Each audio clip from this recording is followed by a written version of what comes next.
पंकज जी आ रहा हूं, अजय जी आ रहा हूं। दूध जैसा क्लीन हो जाइए। सतीश जी, ओके, आपने, मृत्युंजय जी ऑल्सो नाउ। हाँ बता रहा हूं सतीश जी, मैं आपसे विनम्रता से कहता हूं, आपने कहा कि मैं सेलेक्टिव तथ्य कोट कर रहा हूं, आपने तो बयान दिया, एक सोर्स नहीं कोट किया आपने। कोट करिए जो भी आपने एक को बोला, एक का सोर्स कोट करिए, बोलिए कौन सी जेपीसी गठित हुई थी बीजेपी के कहने पे, बोलिए। देखिए, किस उसमें गठित हुई थी, अरे बताइए ना, नाम बताइए ना सर। आप सेलेक्टिव, आप कौन तथ्य नहीं बोले कहने, बोलिए। अरे नहीं, देख बताइए नाम बताइए ना, कौन सी, मैं आपसे बोल रहा हूं किस विषय पे जेपीसी गठित हुई बीजेपी कहने पे।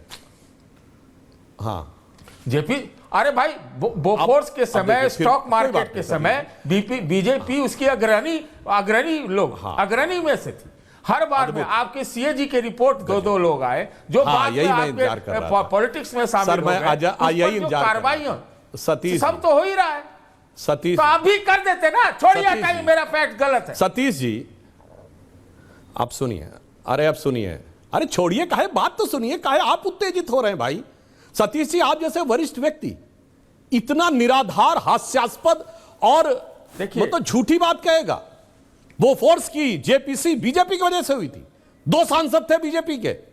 और सुनिए, हमने आरोप नहीं लगाया था, कांग्रेस पार्टी की सरकार के फाइनेंस मिनिस्टर विश्वनाथ प्रताप सिंह ने आरोप लगाया था, और यह कह के वो सरकार से बाहर आए थे। और वो आरोप भी कैसे लगाया था, फाइनेंस मिनिस्ट्री ने भारत के शेयर मार्केट में राजीव गांधी के समय होने वाले घोटाले के लिए एक एजेंसी हायर की थी जिसका नाम था फेयरफैक्स। आप और पंकज जी जैसे वरिष्ठ पत्रकार यदि ये बात नहीं जानते, मैं नहीं मान सकता। इसका मतलब सरासर झूठ बोल रहे हैं आप बैठकर। उस फेयरफैक्स एजेंसी ने कुछ संदिग्ध अकाउंट्स में ट्रांजैक्शन पाया। बकौल आपके फाइनेंस मिनिस्टर वीपी सिंह ने यह विषय राजीव गांधी के संज्ञान में लाया, और जब उन्होंने इस पर कार्रवाई करने से मना किया तो सरकार से वो बाहर आ गए। सरकार के अंदर से बात उठी थी, कहां अच्छा जेपीसी में बीजेपी कोई सदस्य था क्या जो वी शंकरानंद के जमाने में बनी थी, और वी शंकरानंद उसके अध्यक्ष थे, और उसके बाद उसमें कुछ नहीं निकला, और बाद में जांच हुई और राजीव गांधी पे एफआईआर दर्ज हुई 1990 में। तो माने वाला इसे हवा मत बोला करिए। आप कहते हैं सेलेक्टिव तथ्य फला। पंकज जी, अब मैं बताता हूं आप लोगों की सेलेक्टिव एमनीसिया क्या है। सेबी के बारे में भारत का सुप्रीम कोर्ट जजमेंट देता है कि ऐसा कुछ नहीं था, और यूएस कोर्ट ने कोई कार्रवाई नहीं की, सिर्फ अटॉर्नी ने अपनी रिपोर्ट सबमिट की, और वो अटॉर्नी पॉलिटिकली प्रोसेस था, वह रिपोर्ट सबमिट हुई। कोई कार्रवाई दिखाइए जो आदेश हो यूएस कोर्ट का, कोई आदेश नहीं था, बल्कि यूएस कोर्ट का आदेश हिंडनबर्ग के बारे में था कि यह सबमिट नहीं करेगा। उसके बाद आप लोग शुरू हो गए।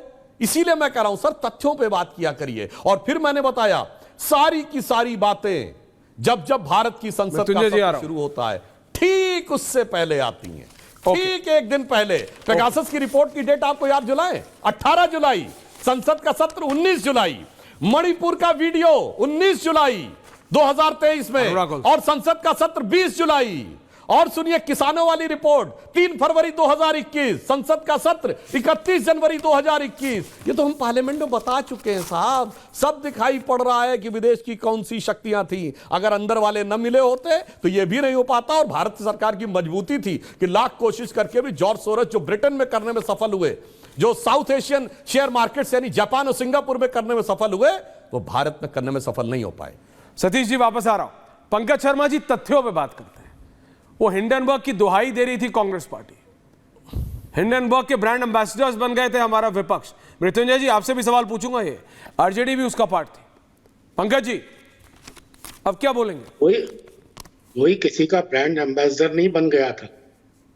बात यह है कि हिंडनबर्ग की रिपोर्ट में जो बातें कही थी एक औद्योगिक घराने के बारे में, वो सत्य है या नहीं है, वो तथ्य है या नहीं है।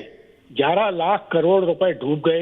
वैसे तो विपक्ष की कोई हैसियत नहीं है, उसकी कोई कुछ सुनता नहीं है, और 11 लाख करोड़ इसलिए नहीं डूबे कि एक रिपोर्ट आई जिसमें तथ्य थे, और उन तथ्यों के आधार पर इस देश में यह वातावरण बना कि एक औद्योगिक घराना कुछ ऐसे काम कर रहा है जो शेडी हैं, जिन पर कुहासा है। इस वजह से शेयर बाजार डूब गया। इस वजह से नहीं डूबा कि प्रतिपक्ष ने वो मामला उठाया। प्रतिपक्ष तो कोई भी मामला उठाएगा ही। फिर आप टाइमिंग की बात करते हैं। टाइमिंग को छोड़िए कि मणिपुर का वीडियो कब आया, रिपोर्ट संसद सत्र शुरू होने के कितने दिन पहले आई, ये बताइए ना कि उस रिपोर्ट में कही गई बातें ठीक थी या नहीं थी। अगर नहीं थी तो उनका प्रतिकार क्यों नहीं किया? और फिर सुधांशु जी की बातें सुनकर सचमुच मतलब मेरी तो आंखें खुल गई हैं।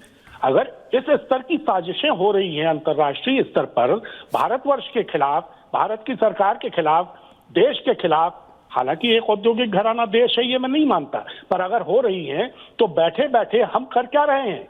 नरेंद्र भाई मोदी की इतनी पराक्रमी सरकार, इतनी पराक्रमी हुकूमत जो दूसरे देशों में युद्ध रुकवा देती है, वो इस मौके पर क्यों खामोशी से बैठी रही और अभी भी क्यों खामोशी से बैठी है? देखिए किस तरह से पूरी सरकार और पूरा एक राजनीतिक दल जो सत्तारूढ़ है वो एक औद्योगिक घराने पर जरा सी कोई बात होती है तो पूरी तरह उसके पीछे खड़ा हो जाता है। ये सोचने की बात है। मुद्दा ये नहीं है कि हिंडनबर्ग अपना कारोबार समेट रहा है, खुश होइए, नाचिए, बहुत बढ़िया बात है, क्योंकि अब हिंडनबर्ग नाम की कोई चीज नहीं रहेगी तो आगे कोई रिसर्च बेस्ड रिपोर्ट्स नहीं आएंगी, ऐसा आपको लगता है? बहुत अच्छा है, खुशी की बात है।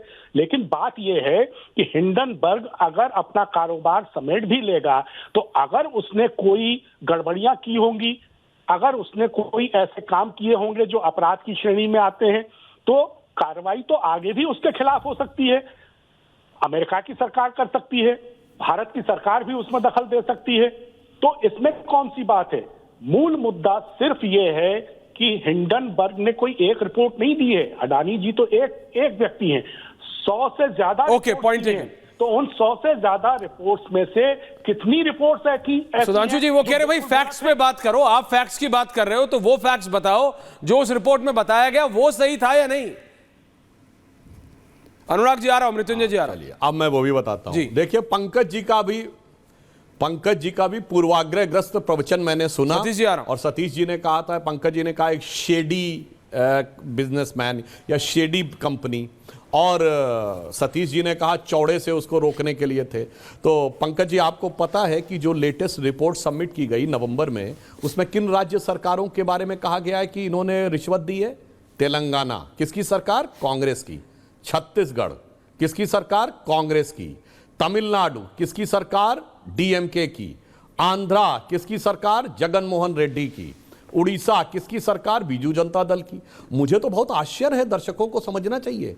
राहुल गांधी आके मार चिल्ला चिल्ला के कह रहे हैं कि उस रिपोर्ट में सही लिखा है, तो मतलब आपके तेलंगाना के सीएम ने पैसा दिया है क्या? स्टालिन ने पैसा दिया है क्या? जगनमोहन रेड्डी ने पैसा? अरे उन्हें खुद आके कहना चाहिए कि मैंने दिया है कि नहीं। सतीश जी आ रहा हूं। और आइए अब सतीश जी को बताता हूं, चौड़े से अडानी को बचाने के लिए खड़े हैं। अडानी को सबसे बड़ा पावर का प्रोजेक्ट कहां मिला? 60,000 करोड़ रुपए का राजस्थान में अशोक गहलोत की सरकार ने। सबसे बड़ा माइंस का प्रोजेक्ट कहां मिला? 16,000 करोड़ रुपए का भूपेश बघेल की छत्तीसगढ़ सरकार ने। अब आइए सबसे बड़ा पोर्ट का कॉन्ट्रैक्ट किसको मिला? उद्धव ठाकरे के समय में महाविकास अघाड़ी की सरकार ने। दूसरे नंबर का सबसे बड़ा पोर्ट का कॉन्ट्रैक्ट किसने दिया? केरल की सरकार ने। और अभी सबसे रीसेंट सबसे बड़ा कॉन्ट्रैक्ट किसने दिया है? तेलंगाना की रेवंत रेड्डी सरकार ने। सतीश जी दिखता नहीं कौन चौड़े से खड़ा है। यही तो समझ में आता देश की जनता को, भैया अपने अपने राज्यों में खटाखट इन्वेस्टमेंट लेना है, पंकज जी के शब्दों में शेडी कंपनी से। और भैया दिल्ली में शेडी चिल्लाना है और उसी शेडी कंपनी को अपने राज्यों में खटाखट बड़े बड़े कॉन्ट्रैक्ट देने हैं। बीजेपी शासित राज्यों में कौन से कॉन्ट्रैक्ट गए बताइए?